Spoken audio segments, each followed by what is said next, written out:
Hi guys, welcome back. So today I want to do some reactions, a few reactions here and there.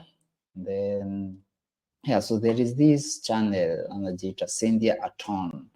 Amefanya video that I thought would be interesting to react on. It's about a Mabati House for 3.5 million. And I just saw the intro nikasema, why not react on it? Yeah? So guys, let's watch it and then tuone niaje. So Opportunity, let's rustic charm, okay. and eco-friendly, sustainable housing right here in Kenya. Nice house. Ooh, yeah, finished ninaona.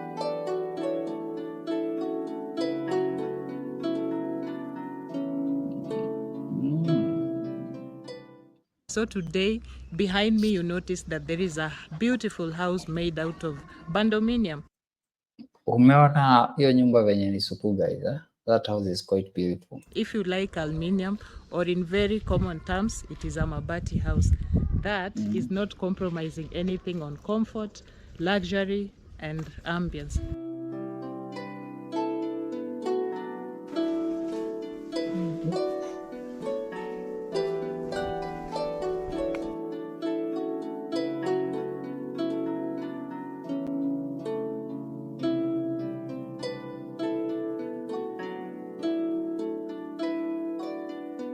Okay. Kekeja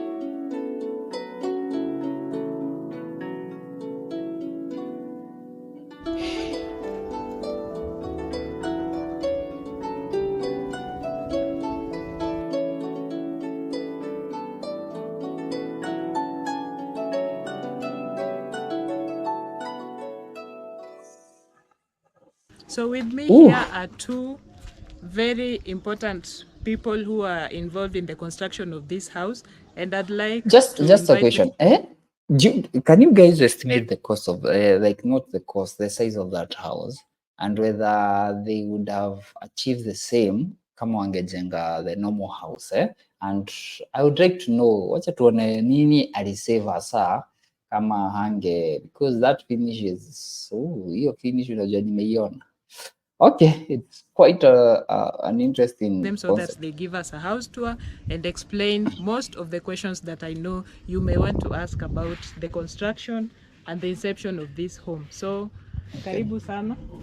Maybe you can introduce yourselves very briefly before we get into the house itself. Okay, my name's Peter Mwangi Maina. Yes, Mr. Peter. Yes. Thank you so much for accepting to feature on our video today. Yeah. And with him is Charles Monene. Okay. Yes. So please tell us a very brief history about the construction of this house. The inception, how you came up with the idea, why this kind of a house, and how the rest of it was executed. So basically the first idea was we wanted something that is a bit cheaper to build, but with time we realized we are not just building a cheap house. That's something that people make mistakes, wanting to build cheaper. So this is my motto: no housing is cheap. No housing is cheap, and there is no method of housing that is cheap unless you come up with a way to solve. What makes a house expensive is not the structure of the house. That's one thing that you people should be very aware. The structure of the house is not what makes a house expensive. It is the finishes of the house. Hata ukienda kuangalia when you're given the estimates of construction in Kenya, you are told a basic finishes is 35,000 per square meter. Standard finishes, you are working with 40,000 per square. These are just numbers I'm throwing out there. You can, like us, we are building basic finishes, just normal finishes at 25,000 per square meter in Kirinyaga. Si nje ya Kirinyaga watu wangu, nje ya Kirinyaga hiyo ni uongo. So because these are quite different. So what makes a house expensive is not the structure of the house. structure ya nyumba ni cheap, watu either ni precast, either ni mawe, either ni mabati. Compared to the finishes, let me tell you something. Me nikijenga, me separate construction into 5. There is number 1, the foundation. Number 2, the walling. Number 3, roofing. And then initial internal finishes.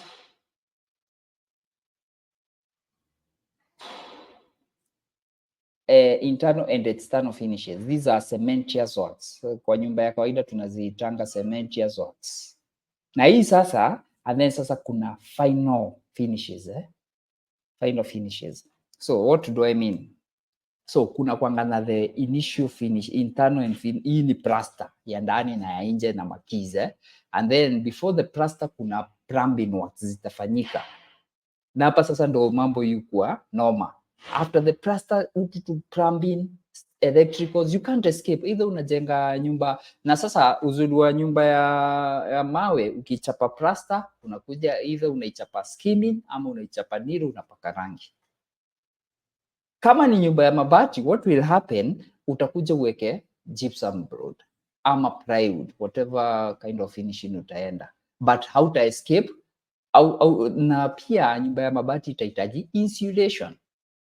Na hiyo insulation sasa ndo hii pesa ulisave kwa kujenga na mabati na framework na nini, unapata ile ndo utatumia na insulation to make sure that house is quite comfortable and habitable.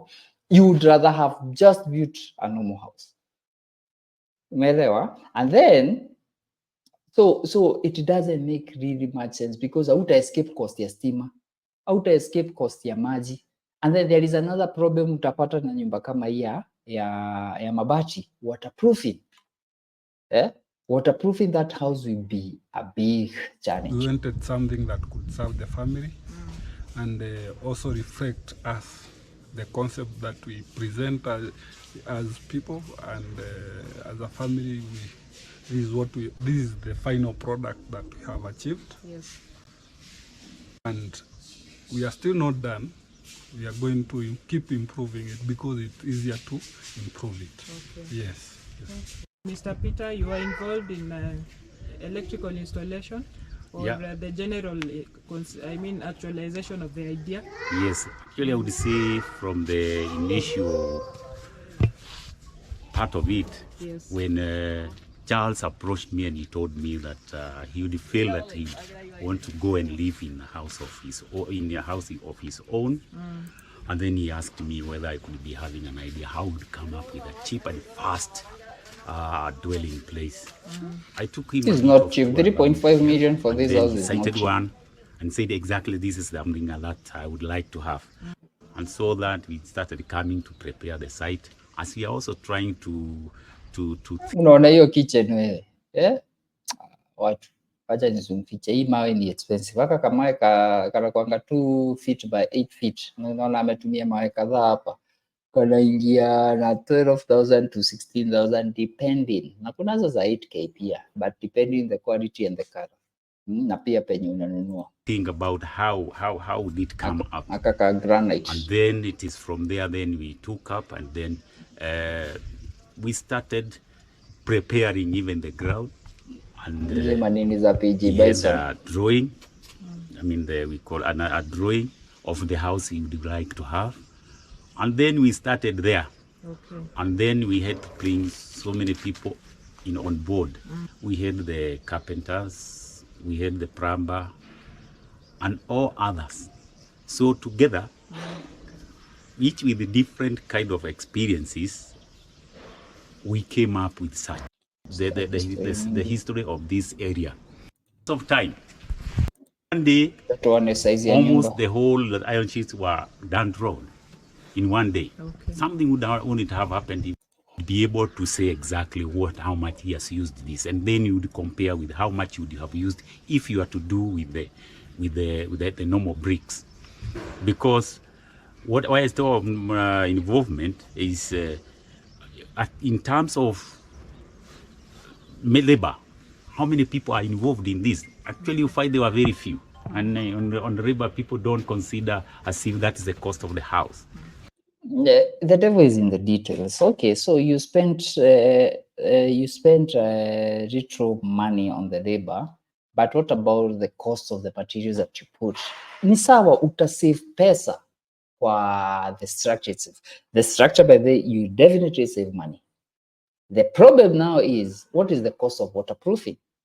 What is the cost of waterproofing in the kitchen? What's the cost of waterproofing in the bathrooms? You get the point, eh? What is the cost of insulation against that? Where there's a normal brick house in Kenya, you don't need all that. At insulation, mtaji nini. So those are the other costs. Sasa lazima upige hesabu zenye sasa whatever you saved pale zitakula ama hazita make any sense. I just staki hata kuona hii video sana, nataka kuona tour ya nyumba tujue ni pesa ngapi, and then tuipatie whatever angejenga normal ingemkula pesa ngapi. So all those ones, and still you can find it is almost half, I would call half of the brick. And if you can see the house itself, you can also tell me whether you can call it, what name can you give it between the two names, permanent and or semi-permanent. If you have been asked by somebody, you have seen, if you also go inside, you'll also be able to tell us. So we are getting right inside the house, and with me is a very big team of experts who have been involved in the construction of this house. They are going to address most of the concerns that we usually get from such kind of sustainable homes. So welcome, David. David is in charge of, you said, interior? Yes. Yes. So please take us through.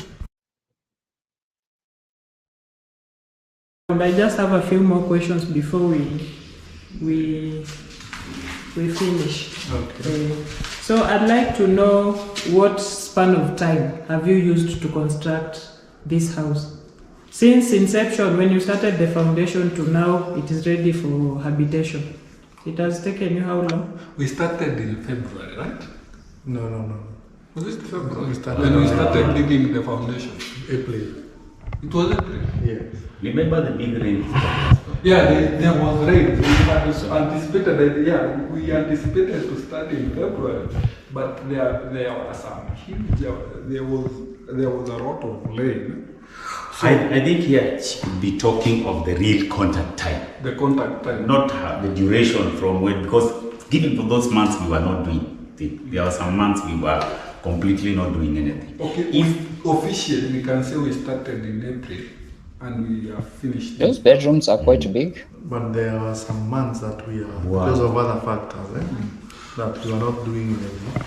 So the whole construction can take even by 3 months. Okay. On the higher side. On the higher side. So otherwise, 1.5.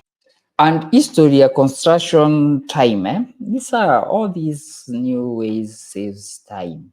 Na ni ukweli kuna time itakuwa saved, but the biggest factor on time and construction is always about the finances.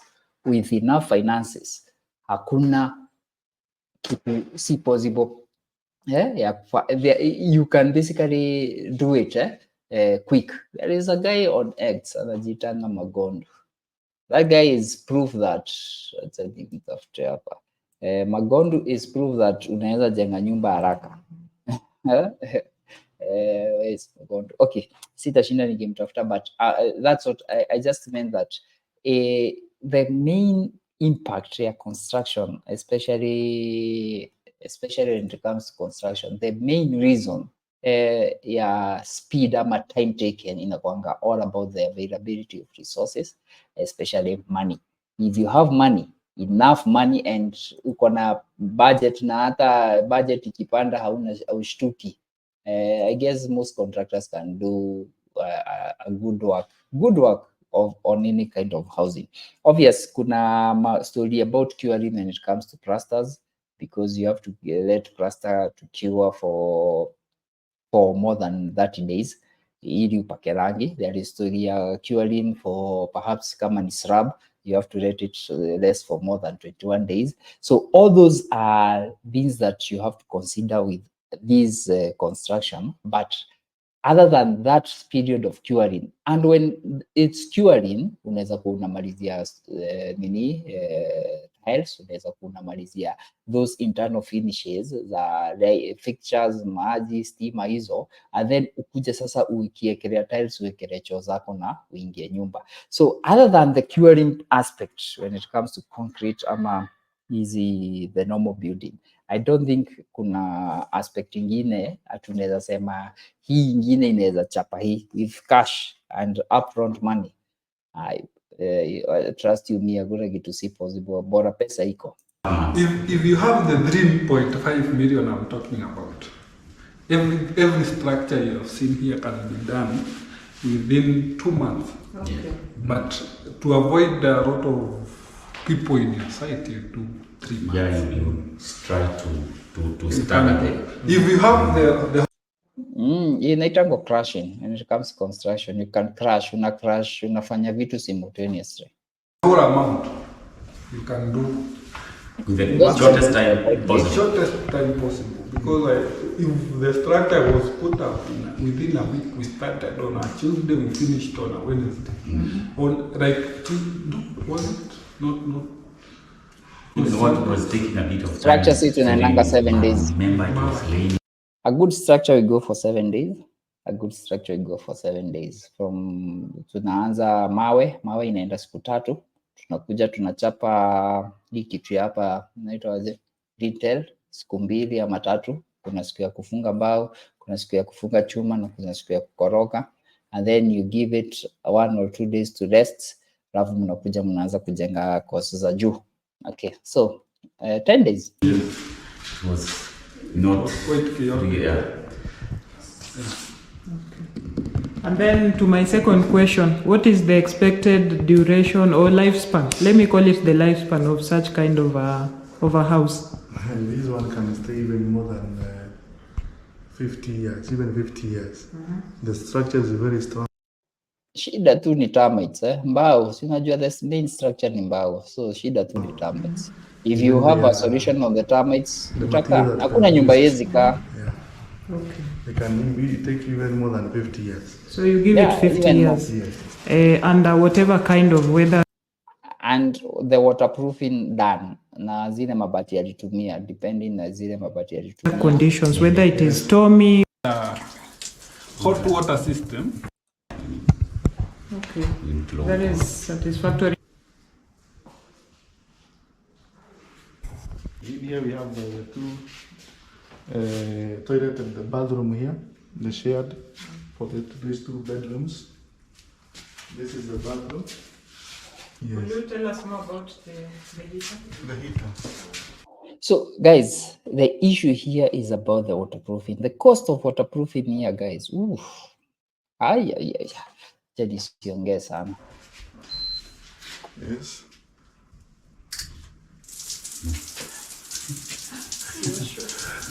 Na hizi ni zinakuanga expensive. Hizo water heater hizo.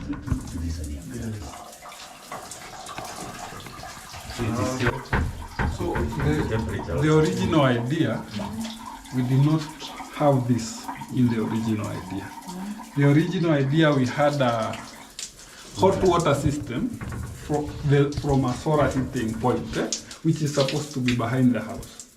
So the original idea would be this is cold water, this is hot water, and this is the mixture. So when you balance the mixture, then you have hot water from here.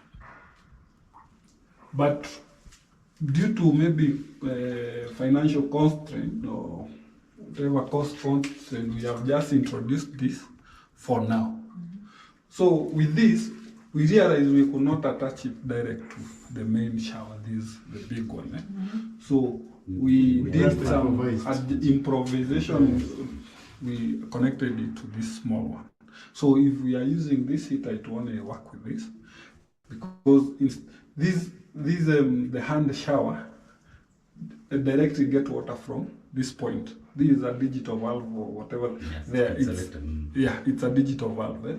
So you change Which at the point. Hizi systems yuko expensive, guy. just hii nini setup tu venye iko wako tu ka kitu ni kama 16 to 20k na sometimes hata unaweza pata ya 50k. Yeah? So anyway, na kuna but it's safe. It's safer kuliko ile ingine. Hii ni safe especially juu ya shock. Hii watahita hii ya kawaida ya kukuangukia ukiekewa wiring vibaya. Unaweza ngongwa shock ushtuke. Where you want the water from. If you want from the tap, you change it from here. If you want from the hand shower, you change it from the same point. And also this. The switch is outside. Nataka kuona ni ya bedroom gapi. Good finishes by the way. These guys have done a good job. More than 50% own invention. So are there any Your kitchen is super.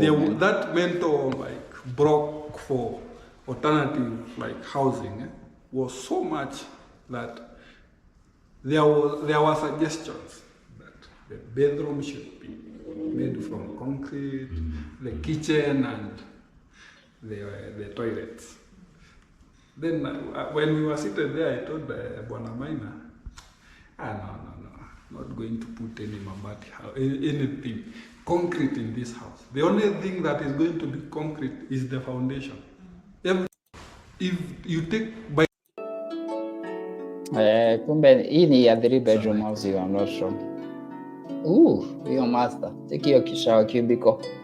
Nice one guys. Hii ni walk-in closet nini?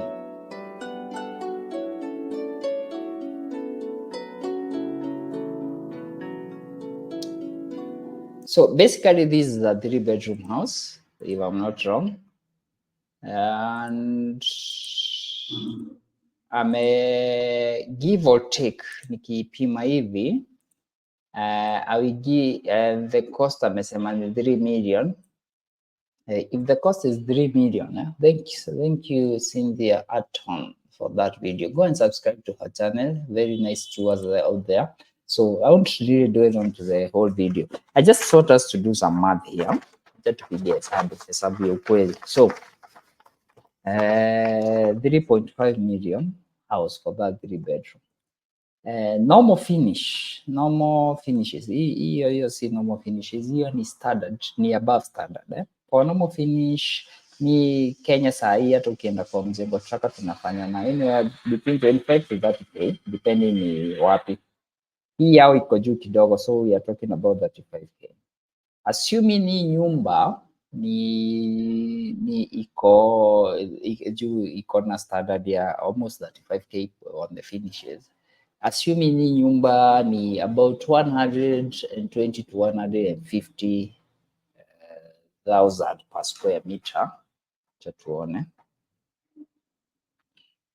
Acha tuipatie 120 square meter. Sijui kwa nini naipatia nini 4.5 million divide by 120 square meter, because majority of 3 bedrooms inakuanga 110 to 120. For me it looks like normal to nini. So basically ameweza kuijenga na 29,166, so about 30k per square meter. Tukienda na that idea, mimi kujengewa hii nyumba normal ya bricks itajengwa na about 35,000 per square meter times 120. So hii nyumba kama ingekuwa ya mawe ni 4.2 million, 4 million to 4.2 million. So it's up to you now uamue what is good for you. Is the 700,000 really saving? Ama are you comfortable with the 700,000 kusavia 7? So ama uko comfortable na nyumba ya mabati na usave 700? That's the only logic naweza sema. Hakuna kitu kingine. So guys, I think that's an interesting topic. So is it worth it kusavia 700 ama si worth it? Wendo utaamua hapo. Yeah, wendo utaamua hapo, but the majority of the money spent in that house, I can assure you, it's on the finishes. The structure haina tofauti kubwa, the structure haina tofauti, the roofing haina tofauti, the foundation as you had haina tofauti. So the difference hatu unapata ni ya the structure. na structure inakuja na the cement works. So na sidhani hata tofauti, mimi tu nimeweka hiyo difference ya 500 to 700, those are the difference, and I don't think that's the real difference. Ungeenda na nyumba ya mawe the same type, I assume hata unaweza ifanya na 3.6 to 3.7 million, the same house ya mawe. That's my opinion. Okay, nice time guys, see you next time.